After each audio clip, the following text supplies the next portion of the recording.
Hello, hello guys. Hello.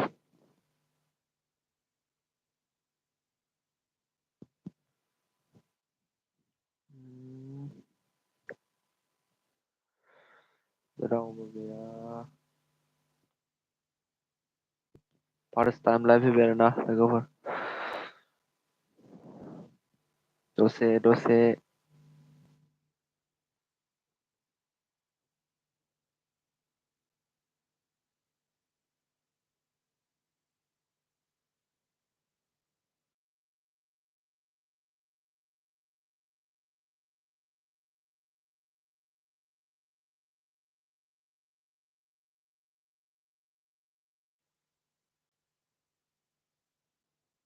Hi guys, come on.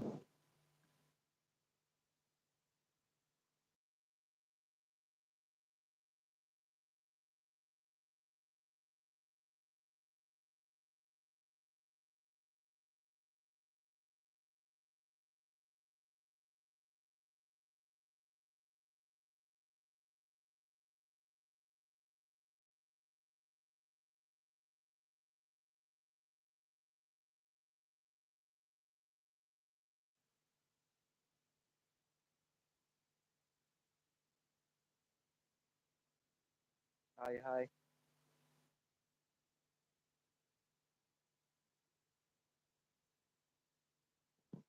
Erin fit le doses. Hi. Hello. Radhika Basumatari. Hi. Hi लोगो. Hi. Sujit Koyari. Hi.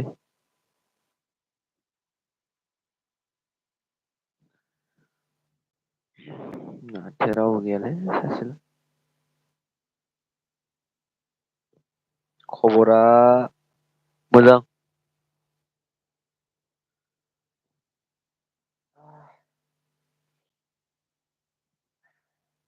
मोजांथ'.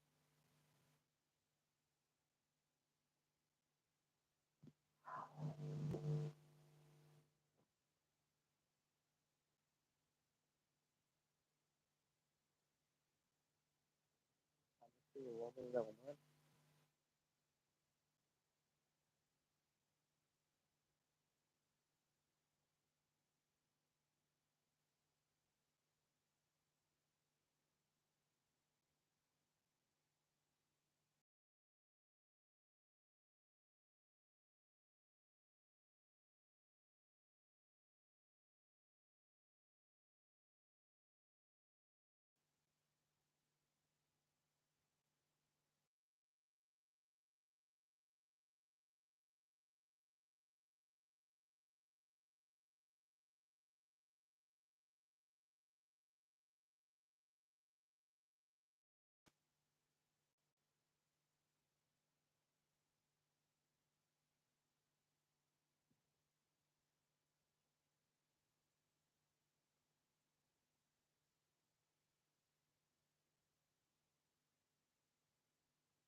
मबाइलाबो charge गैला संबाय दा.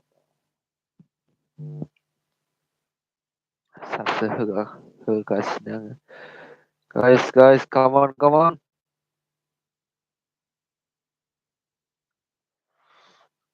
दिनैसो live होदो. First time.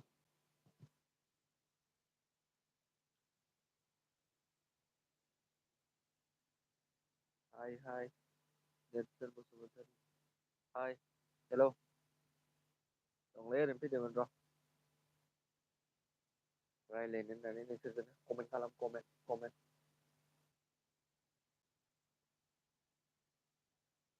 खारजोब्बाय माथो.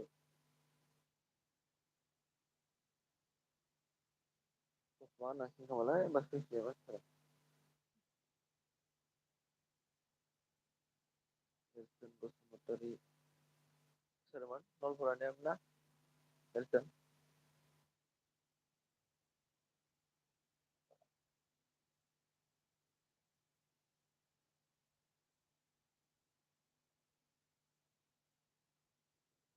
थाफैबाय.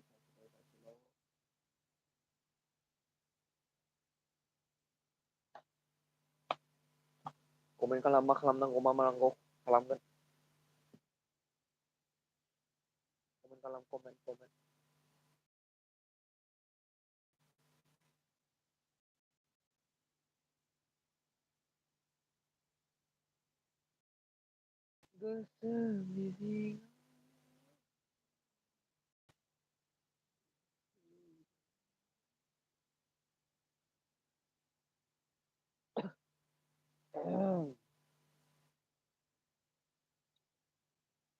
न'खौ नायनो हागोन नोंथांमोना माबायदि माबायदि न' दंथ'यो आं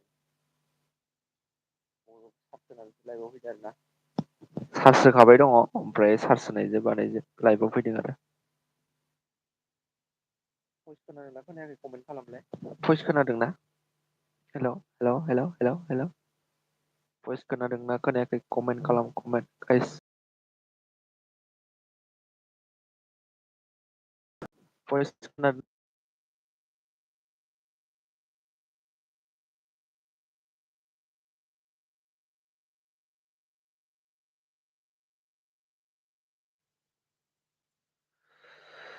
गाइस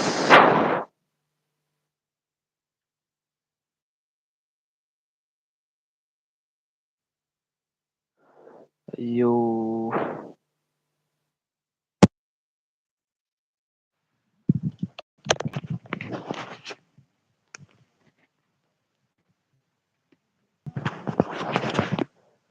हेल' गाइस हेल'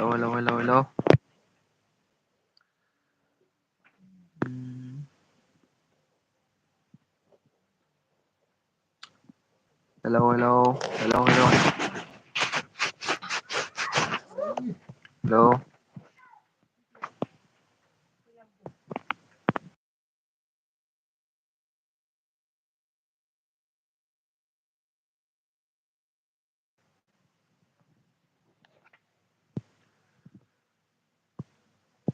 सुबुं मुसाहारि हाय आदा मा खबर मोजां मा खालामदों नोंलाय मा खालामदों फरायगोना फरायाखै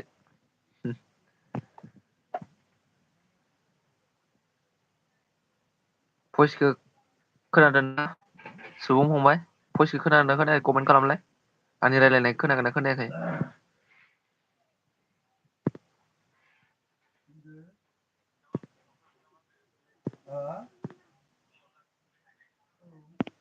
कमेन्ट खालामलाय सुबुं मोसाहारि आंनि भइसखौ खोनागोनना खोनायाखै अ खोनादोंना माथो जइन गैयालाय रावबोलाय जनक गैगोना गैया जनकखौ जइन जानोलाय खाथियाव दंबा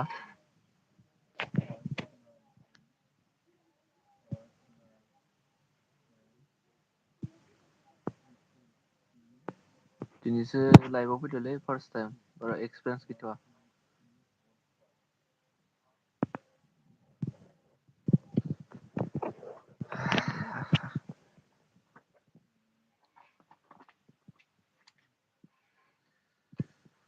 आयौ मा सिम मोनलायलायखोलै आंलाय है ससमा गानबासो फैसिगोन खोमालै मानसिफोरा हैद साला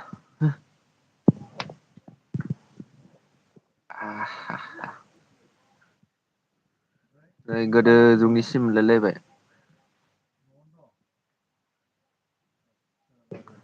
सुबुं मोसाहारि लाजिदो नामा माथो मोखां गिलुं गिलुं मोखाङा गिलुं गिलुं लाजिनाया लाजियाखै र' फार्स्ट टाइम फैनायथ' नै मायबा सिम मोनलायलायबाय आङो गाइस सिम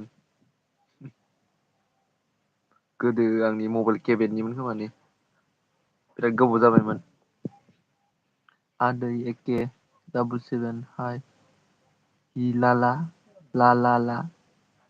मोखां नोंना माथोआ मोखां नोंना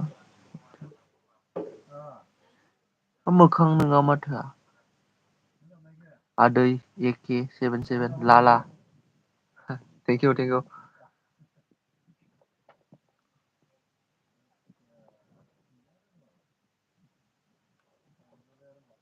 फार्स्ट टाइम लाइभ साथामल' दङ।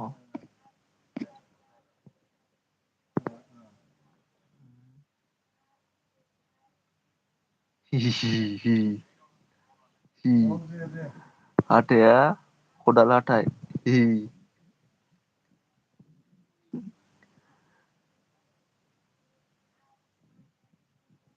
सिम नांगौबा नै एयारटेल बेलेन्स सोना हरफागोन।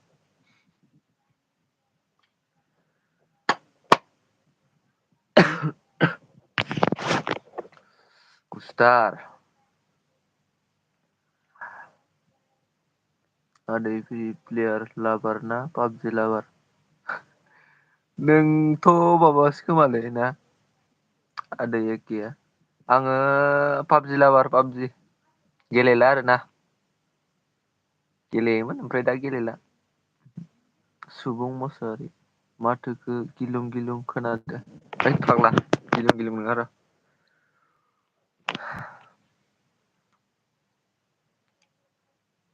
गियाखैब्रा मोसानांगौ र' मोसाबावगोनसो दा। आतसा दे हो थेंक इउ सुमित गयारि। आदसा दिनै फार्स्ट टाइम लाइभ लाबोदो र'। गोसोबा नोंबो जयेन जानो हागौमोन आरो गाबोन नों गाबोन लाबोबा लाबोजागोन सानैदो जयेन माने खावसे खावसे सानैखौबो नुगोन ओमफ्राय सानैजोंबो रायज्लायबाय थागोन लाइभ खालामजागोन आरो ना अखन्दा बोराय। डाइलग हो आदै मानि डाइलग सोरनि डाइलग होनांगौ खोन्थादे। अखन्दा बोरायनि अखन्दा बोरायबा माबायदि अखन्दा बोराय अ बिसौ अ बिसौ अखन्दा बोरायना इदि जागोना जाया? औ आदै अ नोंबो होमबा अखन्दा बोरायनाय बायदि बिजौ अ बिजौ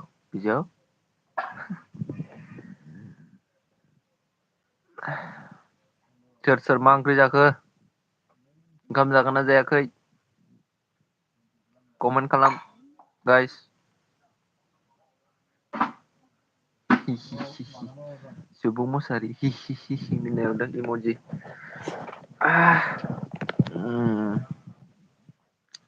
जादों दे डाइलगा जादोंना फंबाय दे थेंक इउ।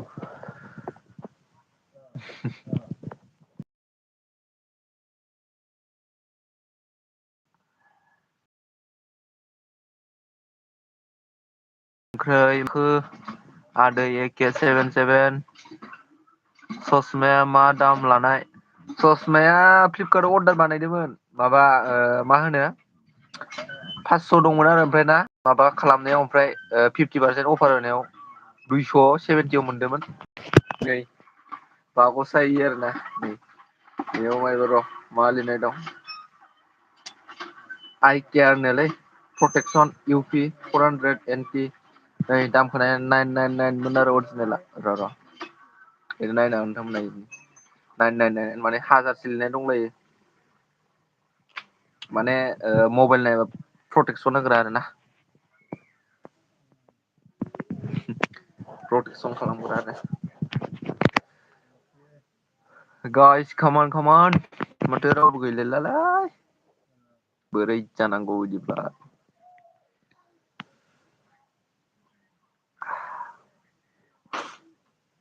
गुसथार ओंखाम जानो खाजोब्बाय नामालै फेमिलि माखाजों नुवाखै मबाइला खम दामनि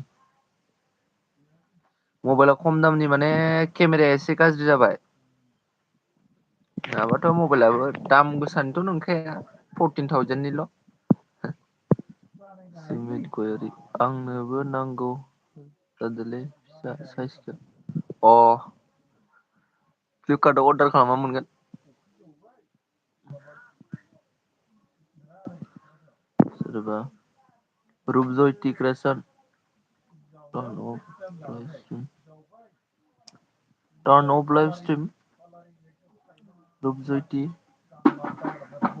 रुपजयति creation turn of live stream मानि थाखाय ब्र' मानि थाखाय बन्द' खालामनांगौ? दारिखो मानो दांबाय दं मडेल ओरै गोलाव लायरनां ओरै मा बुङो गाइस ओरै गोलाव ओरै लानोसै ओमफ्राय नैखौ लाया आरोना गोराव ओरै साबफ्रेनानै लानोसै दारिखो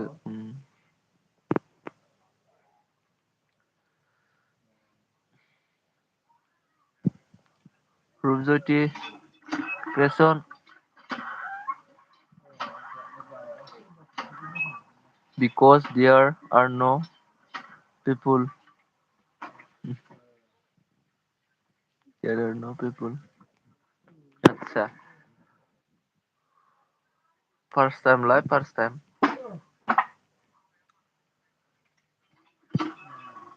सोलों एस पि बड' अफिसियेल हाय हाय हेल' दसे लाइभ फैदोंमोन फार्स्ट टाइम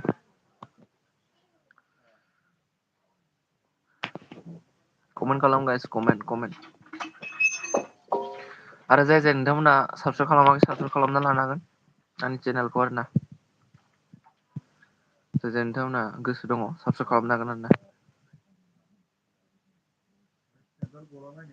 सापर्ट खालामदो ब्र थेंक इउ ओंखाम जाबाय नामा जायाखै फंबाय ए गयारि जाखांबाय नामा जायाखै ओंखाम जायाखै सुमित गयारि आंखौबो गाबोन फोरोंदो दे जागोन रोंखायोलै ओइ थुबानो जायो खालामबानो सानैजों ज' फैनो हाबावगोन आरो ना सानैजों ज' गाबोन गाइस नोंथांमोना नेनानै थालाय बेबायदि टाइमावनो फैबावगोन आरो नालाय सानै फैगोन आरोना जों नोंथांमोनहा हाजासे कमेन्ट खालामबानो जाबाय ओमफ्राय कमेन्ट खालामनानै नोंथांमोना मा खालामनांगौ मा मानांगौ खोन्थाबानो जाबाय जि फाव खालामनो होयो बेखौनो खालामगोन आङो नाजागोन हागौमानि गाइस नोंथांमोना कमेन्टल' खालामबानो जाबाय आरो नोंसोरजोंनो रायलायनो होननानै फैदों आं guys subscribe to your channel thank you Sumit गयारि आतसा दे गाबोन धामाका जागोन गाबोन धामाका जागोन जाय जाय नोंथांमोना नायनो गोसो नायफैबानो जाबाय ना बे टाइमावनो आरोना दायो टाइमा खैथा साराय सातथाफोराव लाबोगोन आरोना नेना था जाय जाय इन्टारेस्ट दङ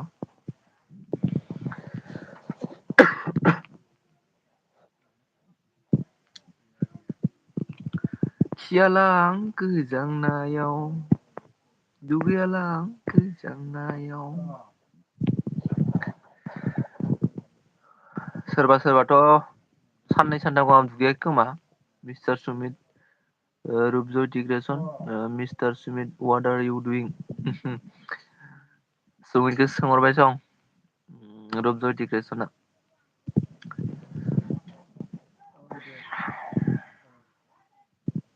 एस बि बड' अफिसियेल आंनि चेनेलखौबो साबसक्राइब खालामदो औ खालामगोन दायो खालामगोन लाइभ होखांबा खालामगोन दे एस पि बड' अफिसियेल आं खालामखानायमोन खोमालाय ब्र नोंनिखौ खालामखानायसोमोन खोमा दा नायफिनगोन आङो सुमित गयारि दे भाइ आं आनज्रायथ'बाय दे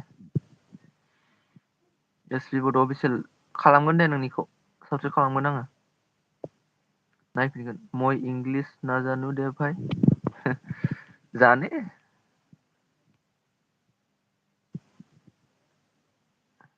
जाने सुमित गयारि जाने इंलिस जाने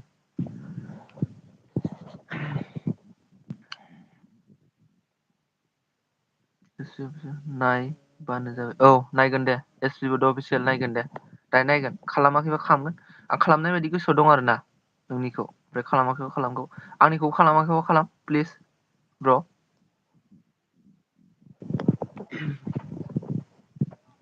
खालामाखैबा खालाम ब्र' मेन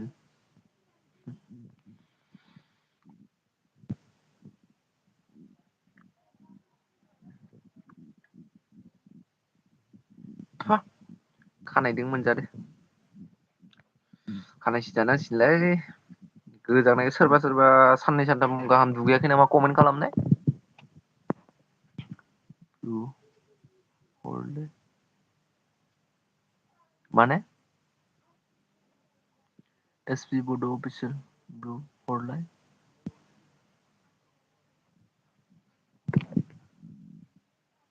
आं खामनोसै ब्र एस पि बड' अफिसियेल आं खालामखानायसो ब्र thank you thank you thank you friend thank you आंबो खालामखानायसो खोमा दायो खालामगोन दे सिन्था खालामनाङा आं खालामगोन सापर्ट होलायलायबासो गासिबो जौगायोथ' आं खालामखायो फिसा फिसा क्रियेटरनिफोरखौ खालामखायो आङो लोगोफोर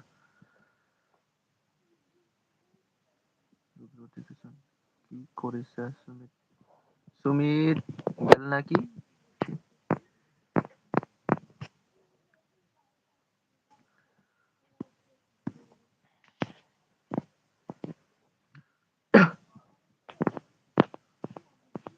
सुबुं मोसाहारि दिनैनिफ्राय नायनो मोननाय नंला भिडिअ रावनिबो मानो फंबाय मानो नायनो मोनला रावनिबो दिनैनिफ्राय बेलेन्स जोबसिगोन नामा ना फरिखाफोर दङ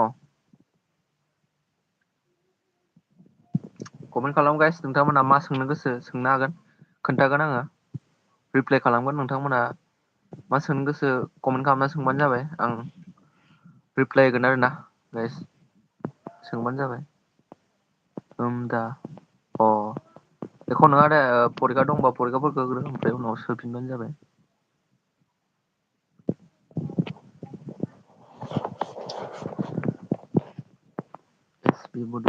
ब्र आं खाम जानि ब्र दसे उनाव फैफिनगासिनो औ दे औ ब्र एस पि बड अफिसियेल दे ब्र जाग्रो दे जाग्रो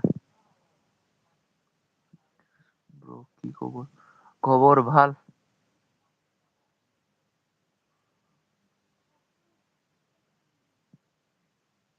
अके अके अके एस पि बड अफिसियेल अके अके ब्र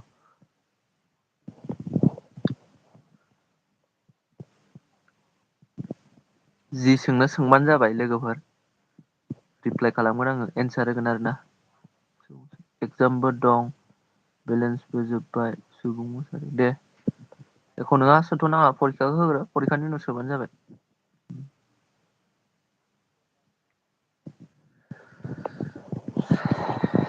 थान्दा थान्दा बोथोरा आयदै आथिं साजोब्बाय आं मबाइलखौबो चार्ज होबाय दंखायो आरोना लोगोफोर 49% जाबाय बख'थ'नोसै आङो जागबाय दे ओइ साला लाइटखौसो खोमोरफ्लांदो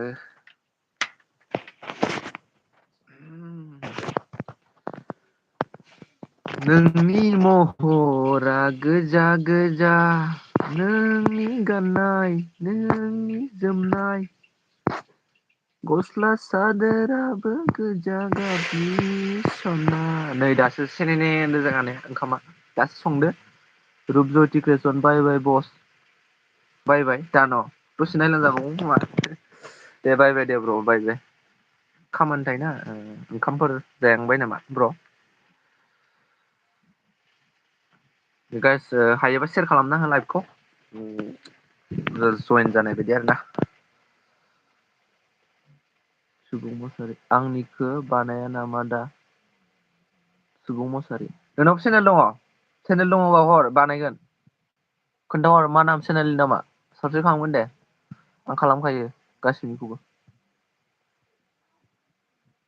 आंनिखौबो खालाम गाइस जाय जाय खालामाखै नोंथांमोना